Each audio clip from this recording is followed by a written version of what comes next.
Welcome to the next step in getting your Division I scholarship. Now, before I start the next step, I just want to give you a chance to breathe and relax because I know the sports specialization is a very sensitive topic, or it could be. You might already be arguing with spouse, child, with whoever it may be about sports specialization. And trust me, I wish I could tell you it's great for your student athlete to play every sport. However, for the mission that we're on, which is a Division I scholarship, it is very important. So I just wanted to give you a chance to kind of release that as we go into the next step. So let's do it. Skills coaching, skill and development coaching. That's what we're gonna talk about now. What do I mean by skill development? That's the actual technical part of your athlete's position. So for example, if it's a quarterback, skill development is a quarterback guru, they like to be called on Instagram. Somebody that specializes in working with quarterbacks only, not someone that can work with everybody. That typically doesn't get us the development that we need. Try to find someone that is isolated in exactly what they do. So if your son plays quarterback, we're gonna search and we're gonna really dive deep to find the right person. The person that's knowledgeable, person that has experience, person that has testimonials, somebody that also connects with your child.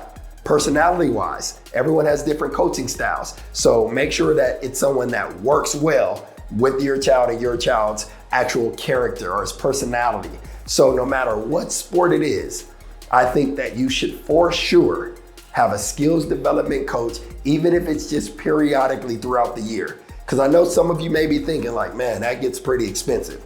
You know, these coaches now are 100, 150 an hour. It's some crazy numbers going on. And I understand that. I totally understand it. However, it's important to develop your student athlete based on their position. If they play soccer and you have a daughter who plays soccer, she's a striker, we need a striker coach. We need somebody that can teach her how to place that ball, teach her how to hit that corner kick. That's what you have to have. We can't just assume that they're gonna get it in practice. They're gonna get it from just their regular workout.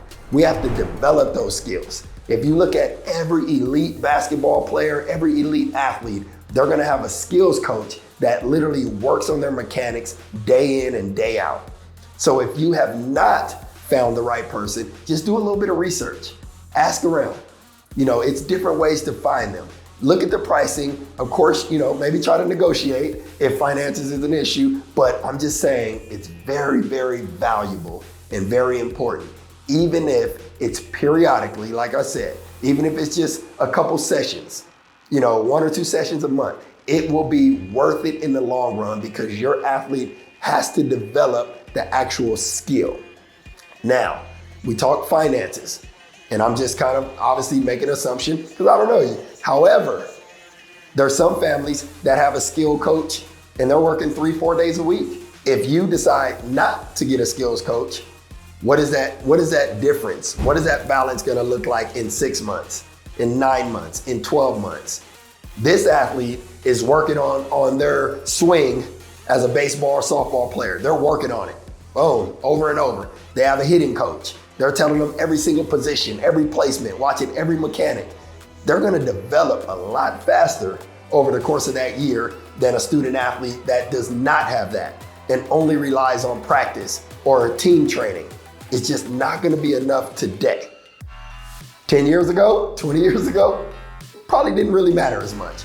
But right now, every elite athlete, I promise you, has a skill coach, somebody they work with. I don't care if it's someone in the community, a friend, a family member, a trainer, whatever it is, you have to find someone that can help your student athlete develop in the actual skill.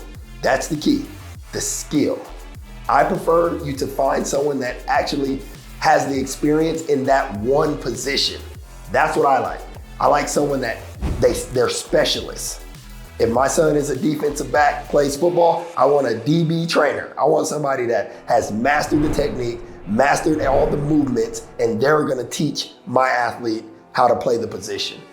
Very, very important, so please do not neglect it. You don't have to go crazy. You don't need the 4 or 5 days a week, but if you can do once a week, twice a week, a couple times a month, that's totally fine. just make sure you incorporate it so that way when your child is a senior, your student athlete is a senior, we could be in a position to get this Division I scholarship that we're working on. So with that, I'm gonna let that soak in a little bit. I know there might be a lot going on in your head, but it's very, very important. If it wasn't, I would not have added it to these steps, but it really is. And this is 20 years of experience. This is somebody that has watched athlete after athlete, year after year, and I've seen the difference between success and failure.